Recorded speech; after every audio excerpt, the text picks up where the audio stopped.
background. Oh.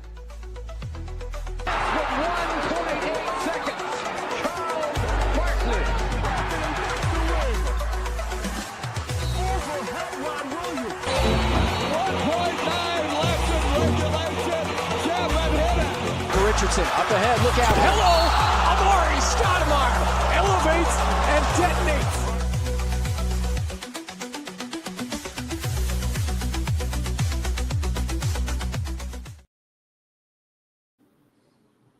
Well, welcome back in Planeteers. It's me, Fallen Founder. Kevin's here, and Bruce is in the cold Midwest. I think he said he was up in Minnesota getting ready for the Timberwolves-Suns matchup. I think he said he's joining his brother there. That's going to be tomorrow night's game on Peacock, exclusive to Peacock. I hate that show.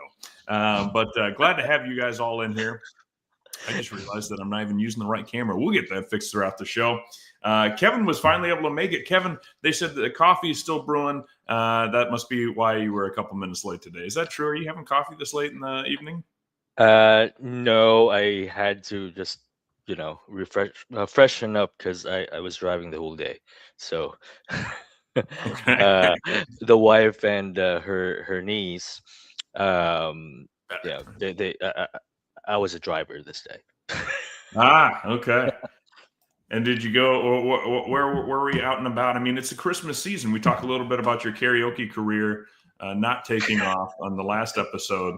But I know you've been busy shopping, hitting those Devin Booker sales up. Yes, I did. It was a kind of a once in a lifetime sale, 40% off on those books, and I ended up getting the Desert Cameo. Or no, sorry, that's not how it's called. Desert Camouflage shoes. Camo, yeah. Yeah. When Pat Burke came on the show, he was making a cameo. That's it. If you go to the Arizona desert, we're not going to be able to see you. You're going to blend right in. Right. I'm sorry, that's not what I meant. I know what cameo is. That's what was that 007 guy? Daniel Craig did. Daniel Craig? Yeah. Did he make a cameo? In Star Wars, I believe, but he had a mask, so. Okay, that came out of not a cameo. cameo. Well, good morning, good afternoon, good evening, Planeteers all around the world. We're glad you're able to stop by. We're going to break down the last week of games, which I don't know, a bit of a mixed bag, Kevin. I mean, we lost 2. We only won 1. But we beat the Lakers. I mean, it's kind of like when you beat your hated rival, doesn't that make it all just a little bit like not terrible? It makes it go away. It does, yeah. Or at least maybe you're not ecstatic, but you're not bummed out. You're like, well, yeah, we beat the Lakers. And the Lakers are, hey, credit where credit's due, they are a highly seeded team right now. They are up there in the standings right now, right? Yes, I believe that time they were the second seed. Right. And we were able to what the big news was, LeBron James was able to force his way to continue the streak for one more game before he decided to pass away his streak, which I got to be honest, Kevin, to me, when I heard about that, and we can just briefly mention this, he had something like, I don't know, was it 1,000 some hundred games that with double-digit scoring, at least 10 points? Yes. And I'll be honest, up until the streak broke, I did not know the streak existed. Congratulations. It'll be tough for somebody to ever beat that streak. But also I feel like at the same time, I don't know. Like, I can't wait for them to be like, now he's got a new streak going, 7 or more points for 1,200 and some games. It'll be interesting. Like, just the streaks with him. I mean, he's had such an illustrious career. I'll give credit where credit's due. Some people call him LaFlop or LaBogus or whatever you want to call him. The man is extremely talented. You might think Jordan's better. Totally okay. I'd probably agree with you most of the time anyway on something like that. But to me, I think he is one of the best to ever play. It's always a treat to get to watch him and to have watched him throughout his career, because there's only just so many, I don't know, unicorns that you see in a sporting event, right? Like, I mean, I think like Tom Brady in the NFL, like maybe you didn't like Tom Brady, but you had to sit back and go, wow, this guy just keeps winning. It doesn't seem to matter what's thrown in front of him. I think like tennis, you had like Roger Federer and Rafael Nadal, and this actually now Novak Djokovic just like came and quietly beat both of those guys. But like for Tiger Woods in golf, like there was just a period of absolute domination, and LeBron would be up there for an era after Jordan. Yeah, I think some people would say that there was a Kobe era in there a little bit. I don't know. To me, it might just be it went from Jordan to LeBron in terms of best ever. But anything to add about LeBron and his selfish streak that he just kept going up until? It's a tremendous streak, I tell you. There was a stat that I read. I think it was today when that streak got broken, or was yesterday, that KD now has the most, or has the longest streak now, with that being broken for LeBron. And for him to be able to catch up, he's gonna need like still multiple seasons of average or getting 10 plus points a game. So that tells you how that record is so, could be untouchable for a while. But going back to your point about these athletes that just keeps winning, more relatable to me, aside from basketball, is of course the great Manny Pacquiao on the ring. Just total domination. You just had to go straight to the Filipino power. Yeah. Of course. Come on now. so many great highlights of Manny Pacquiao, but not in the politics per se, field. That's right. But, didn't he run for like Congress there? Yes. So he was in the Congress, and then he kind of ran for senator, and then he ended up running for president, and then he lost. So lost in a decision, or was it a full TKO? That's the question. I mean, I don't know. Maybe he was like third or fourth place in voting, but okay, yeah, I'd say that's a full knockout. Yeah.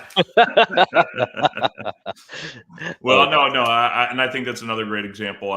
There's just even when there was the Kobe Shaq team up in LA, as a Suns fan, I loved rooting against them, but I could still see how it seemed like, especially prime Shaquille O'Neal, that it was just the league did not know what to do with Shaquille O'Neal. If he decided to beat you and actually call for the ball in the post, like he would take games and plays off, and he has admitted that multiple times. He could have probably won more if he was more motivated on some nights. But I just remember the league was like in a search for like who out there in the world can we get. And I remember all these like gangly, kind of somewhat uncoordinated. This was before like international basketball really has like improved, I feel like. And we would just see all these players from like Eastern Europe, including our own big Jake Sakalidis, who we brought in, the big, 7'2", 280-pound guy from, I think he was Georgian, but he was, I think, raised in Greece. This was before the Greek Freak became a household name, but we had the original Greek Freak, and he could not stop Shaq.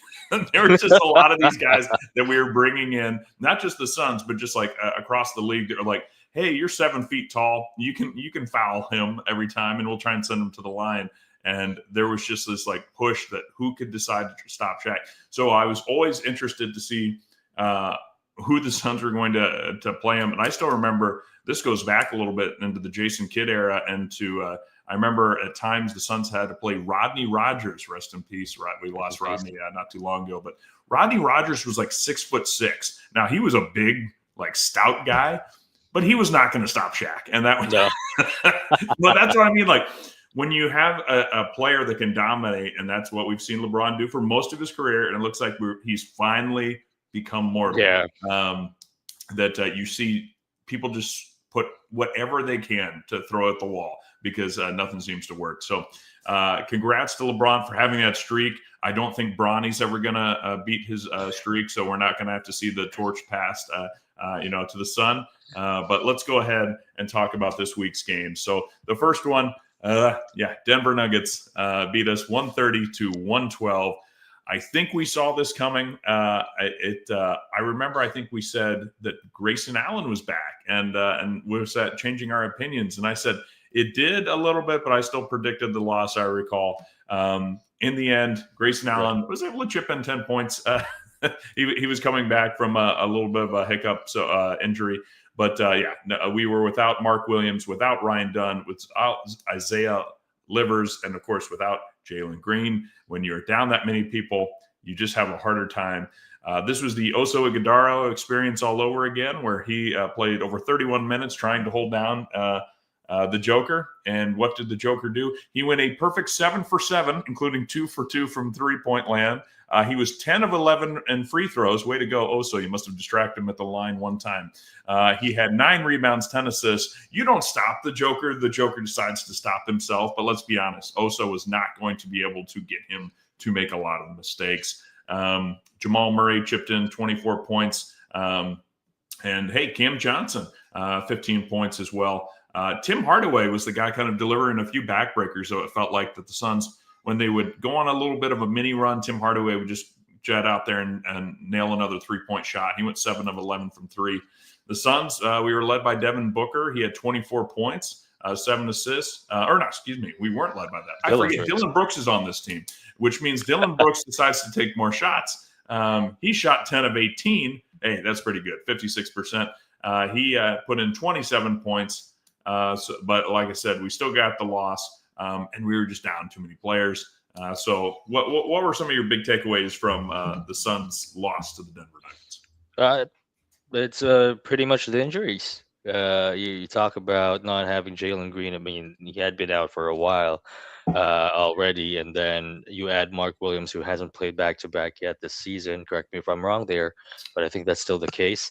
But I think they are now open to pushing him if he feels all right. It feels good. I think he was like questionable coming in.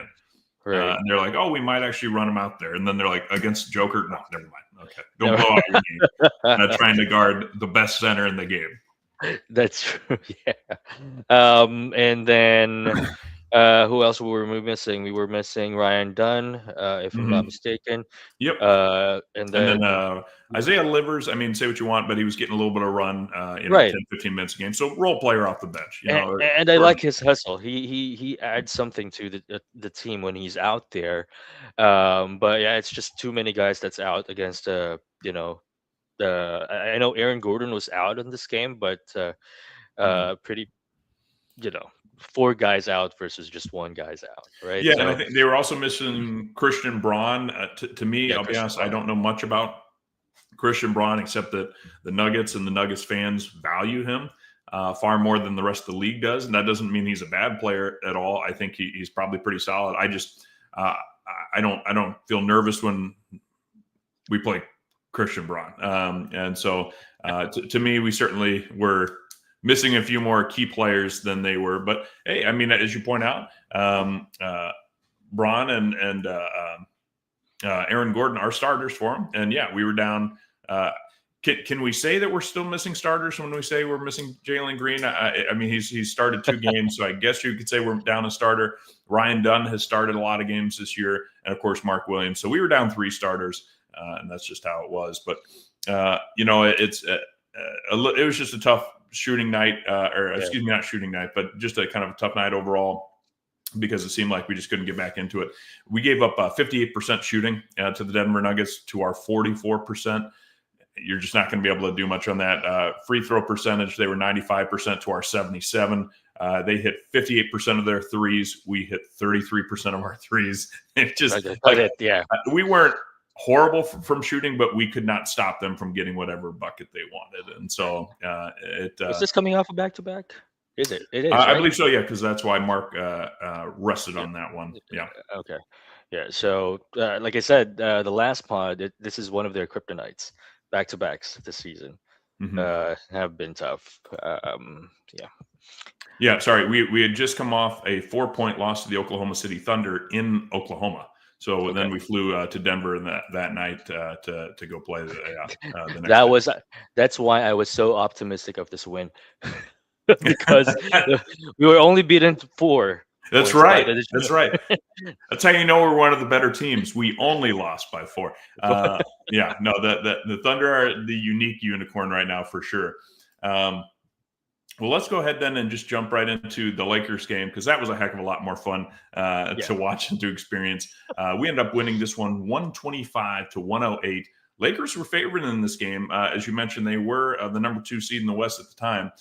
They're 16-6 to our 13-10. But yeah, we were able to outshoot them in just about every category except free throw shooting. And we beat them in every statistical category except rebounds. Interestingly, the big story that I think of the game in terms of team numbers was turnovers. And you probably saw it. I certainly did. So this was Devin Booker went out early in this yeah. game. He pulled his groin. I don't know if he, but he was able to go and change back into a civilian, cardigan. And no, it's a cardigan, but thanks for noticing. Dumb and Dumber, that movie. Yeah. But he played a solid 10 minutes and chipped in 11 points. And then it became the Dylan Brooks, Colin Gillespie show. And, with Royce O'Neal there, Mark Williams was back, Ryan Dunn was back. And what I saw was a Lakers team that just did not know what to do because every time they came down the floor, you had 3 or 4 guys swatting at the ball. And that's how we came away and with so many steals. And the Lakers had, we had 16 steals. That's pretty nice. It's pretty That's why nice. they had Yeah, 21 turnovers. They couldn't get a clean dribble. And yeah, I mean the refs were calling fouls, so the rest of the time our defense and effort were just there, and it was impressive to see. oh, for sure. And that's how the Suns are going to win games this season, is because of that tenacity in the defensive end. But yeah, like you said, it's a bittersweet game because this is the start of the injury for Book. But a 1 week evaluation is a good sign still. If you remember the past growing injuries, it took like 3-4 weeks for him to Yeah, get this guy re-evaluated. this guy has a sensitive groin area, is what we Yeah, know of as Suns fans. I think John Boyda of Suns Jam and Brightside had mentioned that he has yeah. injured his groin in every single December except one, I think, or something like that, or it's like The last 4 seasons, once I in the believe. last 4 seasons he's had a healthy groin in December. I don't know if it's the cool air hitting him or what happens if he gets a little sensitive down there and just needs to stretch out a little bit more. I guess good it's not a hamstring. I feel like he's pulled those a few times and puts them on the shelf a little bit longer. But yeah, 1 week timeline right now. Obviously, again with Jalen Green being out, and I forgot to mention. I mean, this was such a impressive.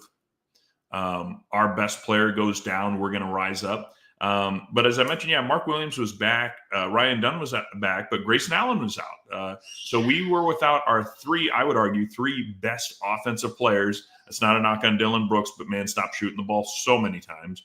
But he shot 26 times in this game. He made 15 of them. And again, so I mean, I know some of the Planeteers are going to be like, dude, if he's making them, totally get that. He shot 29% from 3-point range on 2 of 7. I'm just saying, if it's just him and Colin Gillespie, go for it. Shoot your heart out. But maybe if we get some of these guys back, and we'll see this a little bit in last night's game, you just find a way that you don't have to try and do it all, Dylan. You've got it. You've got a team there, and they're pretty good at knocking down shots. Right. But no Jalen Green, no Grayson Allen, no Isaiah Livers, and Book is out after 10 minutes in the game. But yeah, the Royce O'Neal, how about that? 7 rebounds, 11 assists from Royce O'Neal. Big meal O'Neal. Turning Nash, right? Yeah. Turning Steve Well, Nash that night. But yeah. sorry, go ahead. No, I'm burying the lead here. Do you want to tell us a little bit about Colin Gillespie's Villain Jr. On the national stage unveil? Yes, it's been a breakout season so far for Colin Gillespie, and I'm surprised as well. Because I didn't know anything about this guy except that he was in Denver, and then Suns got him last season for a two-way contract. Was it two-way? Two-way Mhm. contract, and then getting a full-time contract this season, and you know the, he's showing why. So again, I didn't expect it from him, but it seems like with Jalen Green's absence, we still have another starter in him playing. Mhm. Now, what I kind of want to touch on, since you've touched on it a little bit as well, do you think it's a shame Book came out of this game so early? Because I thought with those shots that he took, he's getting his groove back. Mhm. He was starting to get his groove back, and then went out. But do you think with the Dylan Brooks touches and attempts, do you think that has something to do with the Booker struggles in the offense? I don't know if I would put uh, Dylan at the forefront of the book issues. To me, it's just a little bit more like you would live and die with Dylan Brooks trying to beat you, just like you would live and die with trying to get Draymond Green to shoot the ball. Um, can he shoot the ball? Yes. Can he occasionally go on streaks and put some points up? Yes. Do you expect that? No, you don't. And so if you have to double, Booker, and there's no Jalen Green, and some nights there's no Grayson Allen, and then all of a sudden, yeah, you can do your best to lock down Book, and he's going to go back and forth between having a few too many turnovers in a game because he's trying to create too much, or maybe he's trying to take some bad shots because he's trying to initiate some offense and get some offense going. To me, it's you need somebody else on the floor with Booker. And I mean, that goes for any offensive star, really. But I mean, we've seen, of course, that game where Grayson Allen went off for 10 3-pointers Yeah. and set that record for the Suns record. That, I mean, you need a backcourt partner, or at least somebody else that can get their own offense. Dylan I don't think he's shown the ability to play like he's had good offensive games. I'm trying to think how to structure this. Like he's had some good offensive games, but him and Booker, you don't fear that Brooks is going to go off. You fear that Allen could get hot at the 3-point line. We saw 5 quarters of Jalen Green playing very well to the point where you're like, okay, we have to guard the whole court. But if it's just Booker out there, you will say, okay, you know what? Let's let Dylan Brooks shoot. He's shooting a lot. I mean, let me pull up his numbers real quick because he's got some highs. I think, let's see here. Okay, he is shooting 46% overall, which would be a career high, but he's shooting 31% from 3, which would be the second worst in his entire career. The first was 30.9. He's shooting 31% even from 3. And so to me, it's just you live and die with Dylan Brooks out there. And I think that's kind of made it a little bit more difficult for Booker. I mean, because he's still essentially we're doing a point book offense because without the additional ball handlers out there, that's essentially what we need. So I put it a little bit more at just, again, the injuries, adding a little bit to the funk. But there's something to be said there, and it's definitely worth continuing to watch because Booker did go through a rough couple of weeks there, it seemed like. And I think we talked about that last show, that he was shooting Right. a career high in threes, and now it's just completely through the floor in terms of where he's Yeah. at. So, no, I think you're right. It's a bummer he went out just as it seemed like he was starting to find himself and the perfect role and being a little bit more selective in his shooting and creating. But Right. yeah, that's why. And I feel so bad because right after we kind of we discussed being critical, or we were being critical about his offense. The next week, I buy his shoes. So Yeah. I felt kind of guilty about that. You're not very Um, good, but I'll still yeah. buy your shoes. I know you'll come back and be good. No, I do want to talk a little bit more, though, about Colin Gillespie just going off. What an explosive game this man had. And the Villain Jr., for sure, he finished with 28 points, 53% shooting overall. How about this? 8 of 14 from 3-point range. I didn't even realize he had hit 8. 57% from three. Throw in 5 assists and a couple steals as well. This is a minimum contract guy that was on a 2-way contract last year that was, I believe, 2-way with the Nuggets the year prior. Now I'm hearing that people are like, whatever we have to do to throw whatever amount of money he's going to command in the offseason to this man, find a way to loosen up the bank account a little bit. I don't know. What do you think about that? Do you still wish we had Bradley Beal instead? No. Of course not. Don't bring back those memories. This has been so impressive, and I'm just going to say I'm shocked. Like, I'm not going to sit here and say that, like, oh, Colin Gillespie knew he was a hustler. I mean, Bruce is like, oh, yeah, he used to come and, like, beat my college team. But Colin Gillespie, like, I remember the last couple of seasons, we were trying to convince ourselves that Bol Bol is just ready to take the next step. And I had to go on a Bol Bol apology tour briefly last year. And then I was like, okay, he's also not going to do much more than be competent sometimes. Bol Bol's not in the league now. Bol Bol's out. Colin Gillespie looks like he's going to go command $15 to $20 million a year moving forward. About mid-level. Yeah. Yeah. I mean, it is so crazy. And yeah, I think it's fair to say it. Jalen Green, when he comes back, when Booker is back, do you just have Gillespie as your sixth man? I mean, he would be a phenomenal sixth man, but should he be more? I mean, it looks like he can do whatever you want. Do you want him to create? Do you want him to take it into the teeth of the defense, old Steve Nash style, and just then do the drop off to Mark Williams to just smoke it home? He can do that. He can go out and just nail a bunch of three-pointers. So maybe this is the point guard you need to have next to Devin Booker, and Brooks at the 3, and this Jalen Green then your sixth man. And in doing so, then do you lower Jalen Green's trade value if that's the route you're going to go, or just his perceived value in general? Not that we'd have to go shopping, but I don't know. Forecast it. Let's say healthy Jalen Green, healthy Booker. Where do you put Colin Gillespie in that game? The first one where they're both healthy and all back.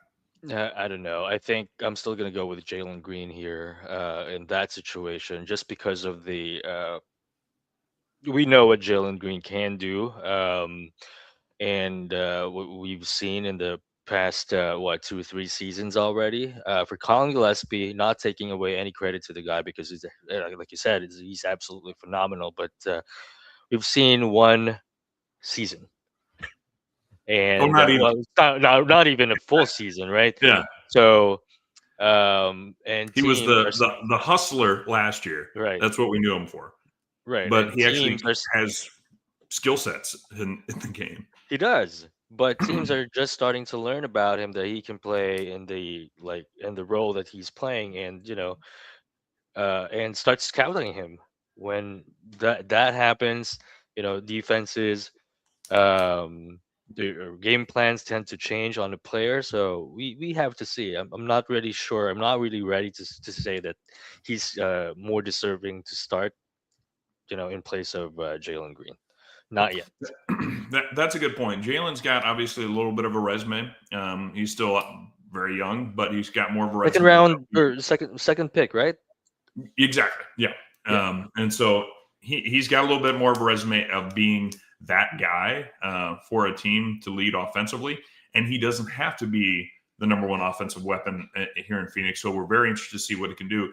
And I think as teams now see more and more film on Colin, they're going to react, and that'll be, what we start to watch is how they're going to try and adjust to him. If he can get through those adjustments, then he might just force the Suns' hands and say, okay, you got to do it. But my concern is, I mean, you can't go super small. You can't do Gillespie at the point guard, Book at the shooting guard, Jalen Green at small forward, Dylan Brooks at power forward. I mean, Mark Williams would be like, can you guys just help me grab one rebound? That would be phenomenal. Like, you can't do that. We already think Ryan Dunn's too small. You can't basically kick Dunn out of the starting lineup and throw Gillespie in, no matter how good they are. So Michael P. had said it earlier. He's got a hunch. Suns are going to be in the trade market. I don't think it's going to happen anytime soon. But I think, we've talked about this coming into this season. Grayson Allen has played, I think, very, very well. I think he's got career highs in production, and he's got another year after this. And Royce O'Neal has been playing pretty dang well too. And so maybe you find a way to offload those guys for some bigger power forward type deal, so that Ryan Dunn, because Ryan gets pushed around a little bit, not too bad, but yeah, I'd like to see a different power forward out there. I definitely think that's the weak link right Well, now. if you're thinking about power forward, someone's on the market. That's right. Trey Young. We could try and run him out there. I don't know, Trey. Come on.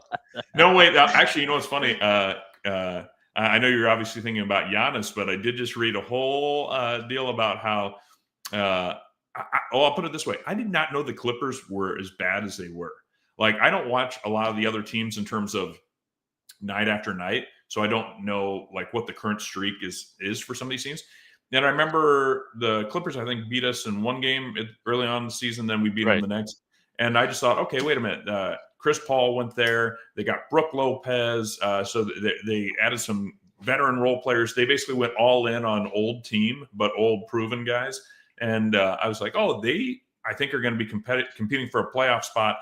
Bradley Beal, King Nacho might not be in the chat yet, so I'll just go ahead and say that I still thought he was a quality player up until his injury. Not up until his injury. Until I started seeing him play this year. He is worse this year. He was worse this year than he was last year. But I thought coming in on paper, the Clippers look good. They are terrible right now. And the big talk now is Kawhi Leonard has negative trade value. If they wanted to try and move Kawhi Leonard, they have to offer picks to get another team to consider taking on Kawhi Leonard. Now, Kawhi can play the 4, a little undersized, but he can guard big guys pretty easily too. He won't be available. He'll be more available than Bradley Beal, but he won't be available very much. But so I'll throw that curveball at you. Would you want to see Kawhi Leonard? And while you answer that, I'm going to go let somebody in my door that apparently is here at the door. So go ahead. Okay, so with that, I don't know. I'm kind of being tired. I don't know about you guys, but I'm kind of being tired of the Suns taking some old guys. Well, not that Leonard is already old, but I'm tired of having guys that couldn't play, big names but couldn't play. We saw that in Bradley Beal last couple of seasons last. But I don't know. Maybe. Why am I still the Australians when I hop on this? Yeah, I was looking at. Oh gosh, I am not Gavin. I don't even sound like Gavin. I look like Gavin. No, I agree. Yeah, I don't see how Kawhi would be an asset for us. No, that's true. But if I don't know, I don't even know. Like I said, I just read about how he's now got negative trade value. Would you? I don't think the numbers would work. But let's say, I think they have one first round pick maybe that they could. So if they sent a first rounder and said, we'll take Allen and Green and we'll send you Leonard and a first back. I think the first could be worth something because I think this team is going to collapse. I don't think that I don't even think that trade would be super realistic. But I'm guessing you would say at this point, no, even though we've only had 5 quarters from Jalen Green, but you don't know if you're going to get more than 5 quarters from Kawhi Leonard either. That's true. Yes, and Kawhi Leonard is a great player if he's healthy. I'm just so tired of big names but can't play. Like not play, right? But are not available. Well, and I don't think he's that man's got any cartilage left in those knees. Like I think he's got like a Joel Embiid type deal where he is so good. If he had his health, he would be so fantastic. But I think at this point, he's won his championships, Spurs, and leading the Raptors. He's got his money. I actually think that not only – let me back it up. This is not even worth considering now because I totally forgot. He's also being investigated for something that potentially the Clippers and Kawhi might end up losing money and picks they might get punished for. So, yeah, I don't know how they – like How are you going to you sell would Leonard? offload a Kawhi Leonard with just one pick. I don't think any team would want to do it. Right. I fired up the trade machine. Jalen Green and Royce O'Neal's contract can do it. Yeah, and I don't know, like I don't know how many picks that the Clippers have, but if you rate, I think they traded most of them out, and kind of like we did, to try and assemble their old super team. They're kind of like us, just a year behind. Yeah, You're now immediately regretting everything. Hey, at least they got Bradley Beal for a mid-level contract, but instead of paying him what we will continue to pay him for not even being here. But yeah, no, I don't even think if you gave up all the picks that they've got available, all the seconds, and maybe 1 or 2 firsts, I just don't know if I'd want to see Royce and Green. I don't think I'd want to blow it up to hope that Kawhi could be healthy, and I don't want to say stay out of trouble, but like let even forecasting that maybe no individual punishment comes to him or something like that. I don't even know if I'd want to even take on. I don't think that we can. It's fair for us to like discuss trades right now. I think January would be the best time when we know. No, we've got to get better, Kevin. We've got to go all in. That's part of the alignment. No, you're right, and yeah, that's a good reminder. But I also just don't want to even imagine the Giannis trade, because that's also definitely not going to happen. But so Yeah, more sure. the Kawhi was more like, wait, oh yeah, that's random that all of a sudden one of the better players in the league now has negative trade value. But you don't see that. Yeah. No, you don't see it too often. I'll just end with this for the LA Lakers loss to our beloved Suns. Luka Doncic got his 38 points and 11 rebounds, 5 assists. He also had 9 turnovers. He just couldn't handle. I love watching him get so goddamn frustrated as he always does. Oh, you're going to call a foul? No, man, you are getting stripped by our elite defensive guys. Austin Reeves chipped in 16. DeAndre Ayton, let's talk about DA. 12 points, 9 rebounds, 1 assist, 1 steal. Just like the old DA. Yeah, exactly. Felt like old DA out there. It's good to see him. Good to see him. It's there's a reason why I'm the founder of the Mark Williams fan club, and it wasn't even a Mark Williams game per se. I mean, Mark had 13 points and 6 rebounds. He was arguably outplayed by DeAndre Ayton. I would still rather have the Mark Williams experience, and that's nothing to do with DA, but just the man. He's not going to reach the potential that we originally envisioned for him when we took him number 1 overall. And but I guess it sounds like he's kind of found his place a little bit more. I think I heard that he's had more 20 and 10 games so far with the Lakers this year. I don't believe any of them have come against us, but he's had more 20 and 10 games this year than he had all of last year for the Blazers. So, I think he's kind of finding himself a little bit in the City of Angels. So good for you, DA. I always liked DA's personality. I always kind of felt bad that like fans would be like, why is he always laughing and smiling? I'm like, dude's happy, man. Like the interviews I always watch of Booker, and they'd be like, what do you guys need to work on? We just got to play better. Anything else? Just got to move the ball around, see what we can do. Like it's always the same thing. That's like the very like stereotypical, like, oh, I'm not going to sit here and answer any other questions. And DA was like, you want to talk to me? Oh, this is so exciting. I love basketball. So to me, he just always seemed like I wanted him to do well. And he's doing a little bit better there. But I appreciate that he still doesn't do well against us for the most part. He did well one time during when he was in Blazers uniform. Yeah. Well, the amount of like, I forget what it was. I think Book boxed out on DA or something like that, or something. I know it was like the last game, and there's all these recordings of it. But like DA shot a shot, and Book just right away, nope, just like called it off. And I can see Book kind of likes to like get under his skin a little bit. It's amazing how that relationship fell off. But I think it's just Book's got a little bit more of a Kobe mindset of like, if you're not trying to push yourself all the time or push yourself to be great, I'm just not going to respect it. And I think DA is more like, my talent got me here and I don't have to do much else. Because I remember when DA first got in, he's like, we're going to make this thing like a Shaq and Kobe. He's my brother. We're going to go through, but just never worked out. So LeBron James, we talked a little bit about him, 3 of 10. He got it to his 10th point. He was playing late. They let him play late so he could get those last few points in. Yep, the Suns prevailed. And then shamelessly subbed out after he got the 10 points. That's so funny. Yeah. Well, and I loved how that I did see that last play where he dished off to Rui which ended his streak. But had he forced the shot they would and lose. missed, he would have also broke his streak. So I was seeing all these things, LeBron selfless, and I'm like, no, like he probably knew he was going to miss. He's like, wide open guy, I have to do it. So I think it was just a little bit more of the circumstances than anything else. But like I said, always love beating the Lakers. Always love the battles against LeBron.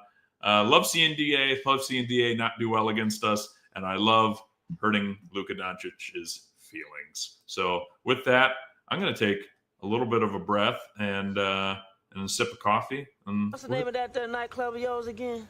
You talking about the Boom Boom Room? Yeah, the Boom Boom Room. That's it.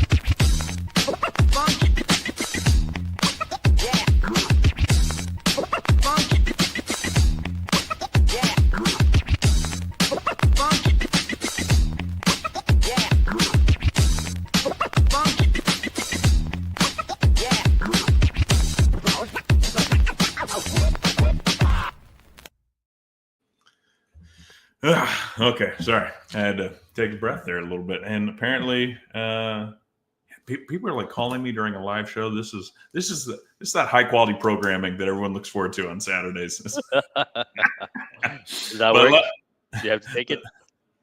No, I'm good. But let's talk a little bit about that Houston Rockets game. The Magic wore off, unfortunately. This was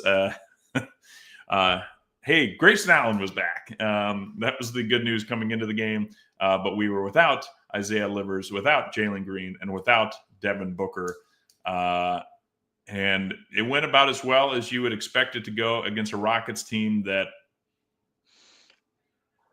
I totally didn't even pay attention to that. They were without Şengün. Okay. So slight opportunity there. I know the Rockets were heavily favored coming in. I think it was 8.5 points last I looked. But and the Suns kept it competitive in the first half. In fact, I think we were up 6 to 8 points before they came and snagged the lead going into the half. But it was after that point that we never were really able to get back into it. We got outscored 15 points in the third quarter. We outscored them by 6 in the fourth, but they had already had the lead going into halftime. So it just wasn't going to quite go the way that we wanted it to. Kevin Durant led the way for the he didn't lead the way. Is it Amen Thompson? Amen Thompson, yeah. He led the way. 31 points. And he does not shoot a lot of threes, so that was he just does it the old way. But Kevin Durant chipped in 28 points and he had 8 assists. I was hoping it was going to be a traditional Kevin Durant bad game. He had 5 turnovers, but he cleaned things up a lot in the second half. Jabari Smith had 16 points on us as well. But the Suns just, it was kind of Dylan Brooks there for a while. He had 23 points on 10 of 14 shooting. And then the two guys that you'd expect to back him up, get ready for these numbers. They don't sound good at all. Colin Gillespie had 13 points on 5 of 13 shooting. Grayson Allen, 9 points, 3 of 12 shooting. Royce O'Neal, 0 points, 0 of 4 shooting. Mark Williams had 10 points on 4 of 6. Booyah. Am I saying his name right? I don't know. Is it Booyah? I call him Booyah every time I'm seeing him on the TV. And sometimes I have to watch it with volume on low so I don't wake my daughter or something. But Booyah was actually arguably one of our better players. I mean, he had 18 points on 7 of 11 shooting. So let's back up. I'll talk about that real quick. Jordan Goodwin shot 4 of 13. Yeah, we just weren't – overall, we shot 39% of the team. We just weren't putting the ball in the basket. But What do you think about this, like Colin Gillespie coming out of I'll say it, coming out of nowhere? Booyah has had some great games for us. You were talking about you liked what you were seeing from Isaiah Livers early on. Is this Jordan Goodwin? I remember he left Phoenix and we did not want him back. And now we're like, oh, wow, Jordan Goodwin, you can play on our team anytime.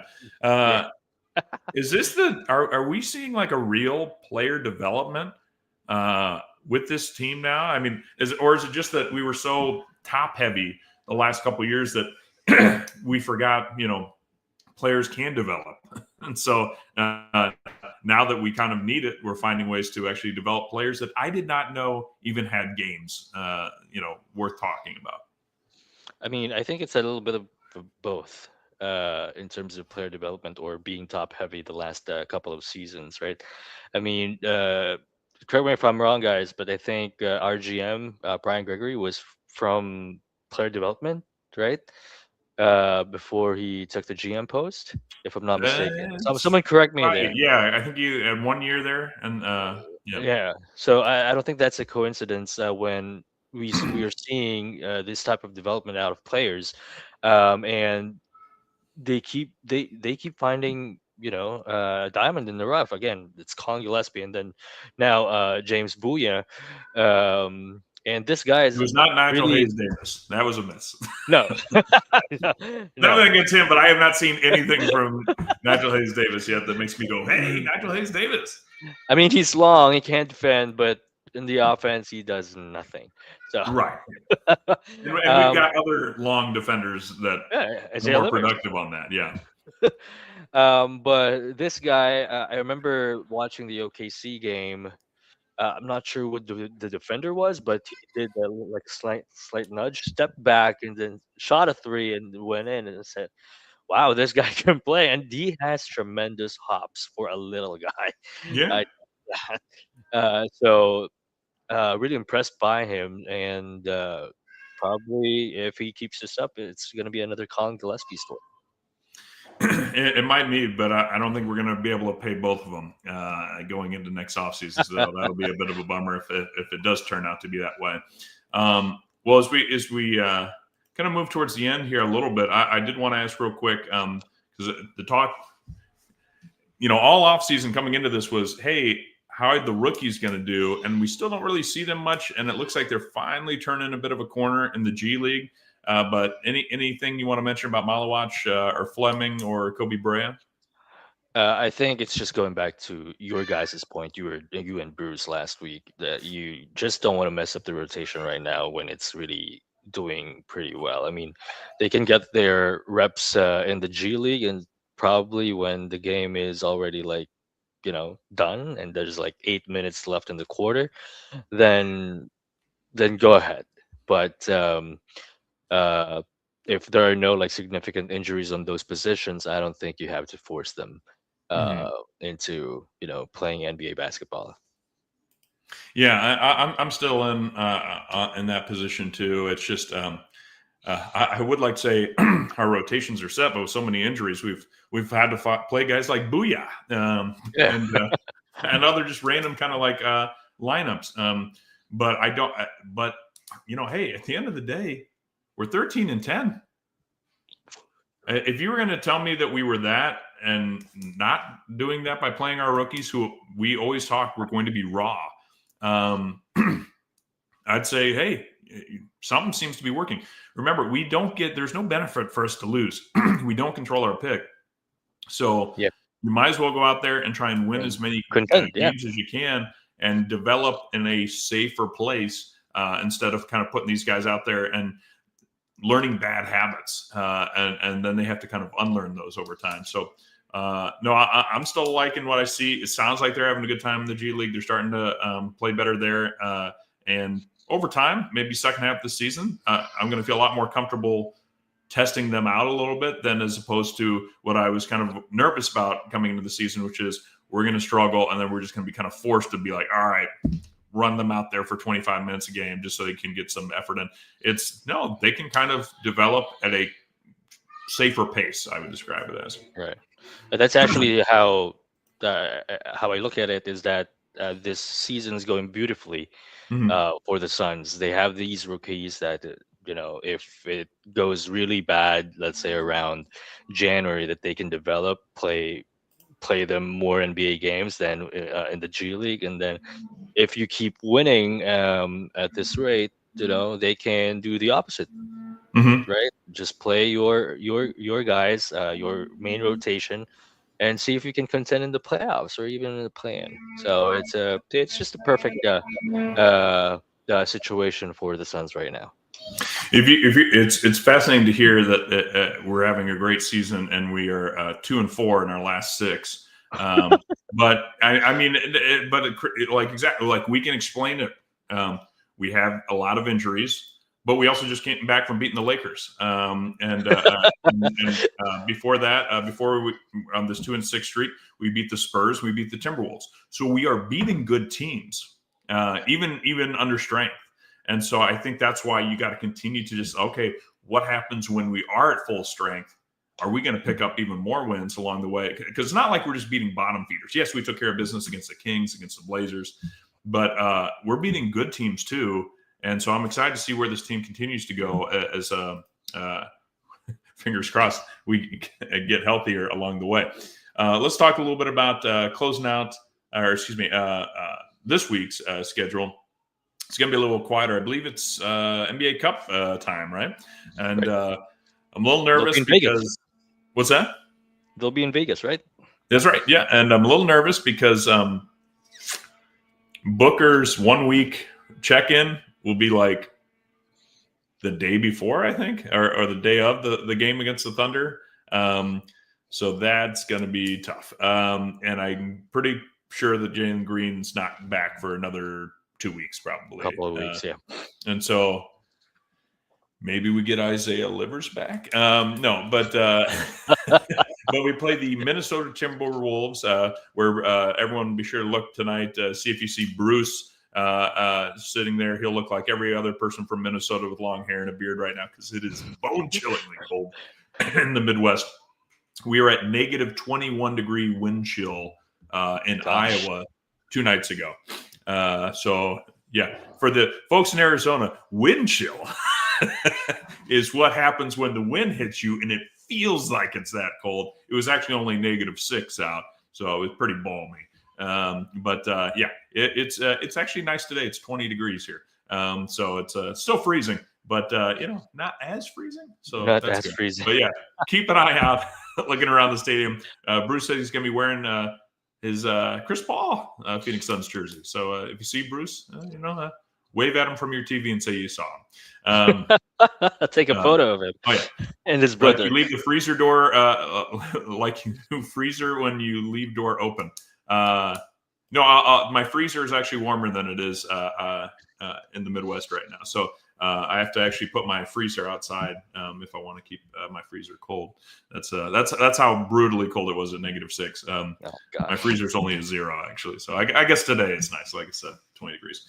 Sorry, trying to nail this point in Minnesota, and then we go and it's at Oklahoma, but it's in Vegas. Is that right, or is it Vegas. It'll be in Vegas, okay. right? Yeah, I think. or is that just the final of the NBA Cup? Oh gosh, I'm not sure. I thought they said it's already in Vegas, but Well, the important thing is we're playing the Thunder, and Yeah. they're going to be really difficult to beat, especially without some of our top guys. So, prediction time: only 2 games between now and our next show, and then it'll actually be a quiet week the following too. We'll just have 2 games against the Warriors, and actually it'll only be 1 game the following week for our next broadcast. But for this week, Timberwolves Thunder. What do you got for us? we could easily go 0-2 this week. As inspiring as it was to see the team take care of business without Grayson and with Booker leaving in 10 minutes against the Lakers, I just don't know if how in Minnesota. Yeah. Yeah. I'm gonna be on the pessimistic side because I've been too optimistic the last few shows, and the last time that I was optimistic, it kind of went sideways. So I'm gonna go 0-2 this week. With us obviously losing both games. Okay. But since Fever hands them to at 2-0, then why not? I take that Well, I tell anyways. you what, Suns Fever's also freezing to death right now at 27 degrees, and Michael P was just above freezing. So apparently, everyone's getting the wind bite, the biting wind, and the biting cold across the Even U.S. here in right the Philippines, at nighttime, it's quite cold. now. Now, what do you Yeah. mean by quite cold? It's we use Celsius, right? Yeah. Probably 25 degrees Celsius. That's already cold.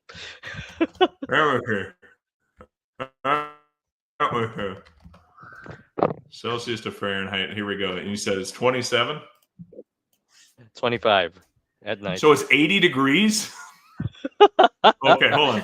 25 degrees Celsius. 77. 77. I would turn the air conditioning on if I lived there, sir. I need to That's keep it already at cold maybe. for our standards. Maybe I let my family get away with 73 degrees, but otherwise, like to sleep, I'm in the 60s. This is don't ever. Well, it says quite cold at night. Oh my god, it sounds like it's bearable at night where you're at right now. Oh gosh, I'm gonna change it up a little bit. I'm gonna go 1-1. I think it's hard to see us beating the Wolves, but I think we can. Grace Nowlin's going to have – Brooks is going to have to realize that some of these other guys can do things. And I want to see the Gillespie, Allen, and Brooks game, not like the one we had last night where it just seemed like they were all having a hard time getting a basket. So hopefully they can put it together. The Thunder, I just – especially if the guys aren't back, I just don't know how. But who knows? Maybe we only lose by a couple points, and we go, see, the Thunder fear us. Just wait till we're back. I mean, I'm just hoping for a good week, at least 1-1, just so Book, right? And his passion for the game. So if we go 0-2 and he's not ready, he still could say, "Hey, I'm gonna play." He will feel the need to play. So I'm just hoping that he have learned his lesson in the past, because if you remember that Denver Christmas game, he was kind of rushed into going back and then ended up taking a PTO for like 2 or 3 weeks or 4 weeks. I don't remember exactly, so I hope he had learned his lesson. But at the same time, the Suns have a pretty decent week. Like 1-1 is a decent week already, considering the teams that they're going to play. Well, and I forget the exact numbers behind the NBA Cup, like if you win. But, the Suns still have a lot of guys that don't make a lot of money because we're paying guys to not be on this team. But, you think about it, is it something like each player gets $1 million if they win or something like that? Like to Booker, it's a little bit like, oh, I get to add to my red wine collection. To Colin Gillespie, it's like, oh, I just doubled my salary this year. Yeah. So I think you could get a little of that, but the Thunder are on such a warpath to prove that last year was absolutely not a fluke, and they are a dynasty franchise that it's miserable. We have to play them. So that's the bummer. But I think we could puncher's chance. It's not going to be a bloodbath. I think we could see some competitive play. So I think both games will be closer than what we expect. Than what we would expect. So if you're a betting person, take a look at those lines, see if you can get some points thrown on the Suns, and that might be a smart move to go. I think what's going to lift the Suns over the OKC Thunder is that the nation is behind them, except of course for those who are in OKC, because they want to see the Thunder lose a game. Come on. That's true. Hey, real quick. Suzanne! Is there anyone besides Colin Gillespie you would want to give this to? Oh God. Brooks honorable mention, I guess. Oh yeah. I mean, okay. I'll give it to Dylan. Yeah. You got to give it to Dylan. Okay, hey, I'll give it to Dylan. To his Junior credit. Junior needs a boss. Yes, and he's certainly been doing a lot. But to me, this was definitely the Colin Gillespie welcome to the show.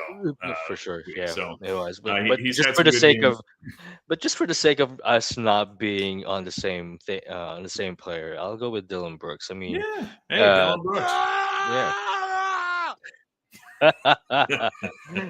And I love that he still despises LeBron. Oh, And yeah, oh gosh. Dylan Brooks for me this week. This last okay. week. Well, I got Gillespie and Kev. Let the folks know where you can find them or where they can find you. In that freezing cold tropical paradise of the There. Philippines. But where on the socials? Yeah, you can follow me at I'm Kevin PS, and then I'm gonna be recording with the Shooters Lounge tonight, my time. I don't know when that's gonna come out, but I'm gonna Going talk off to to the our UK, friend. huh?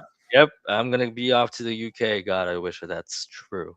But yeah, I'm gonna be recording with Matt. No, because it's actually cold there, Kevin. You Yeah. don't want. It's not 77 degrees cold. It's actually probably they get snow. They do get stuff, but yeah. So I'm gonna be with him tonight, and just watch out if you guys are following the Shooters Lounge show. Yeah, definitely keep an eye on that episode to come out. It's 51 degrees in London, just in case you're curious. You would notice that. You would notice that. All right. Well, you can follow me at Fallen Founder on the Twitter spheres. Of course, you can always follow the show at Sons of Planet Podcast on Twitter as well. And in case anybody is curious about, hey, do you have all your Christmas shopping done? There should be a link somewhere in the description of the YouTube channel if you'd like to buy us a round of beer. That's always very much appreciated. We always appreciate you guys stopping by, and we'll see you next week. It's going to be an interesting couple of games, but we'll see what we can get done, and we'll talk to you then. Thanks, guys. Wherever you are, whatever you're doing, stay with us as the Suns get set to shine here on their home court. Here's Perry. The guard hurt. Here's the jump shot. Good. It's good. Al McCoy with you courtside. Pumped up a three. Tuesday. He ties it. Hey, D.A. Al and Tim up here. Happy birthday. Yeah. I know it's the moment. Happy birthday, baby. Here's Cameron Payne out on top. Durant, three-pointer straight away. Tuesday.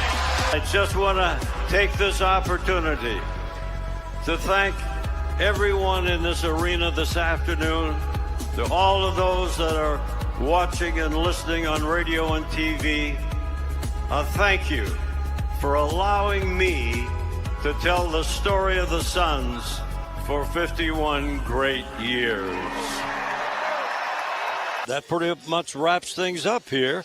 And for one last time, this is Al McCoy saying thanks for being there. Thanks for being with us tonight.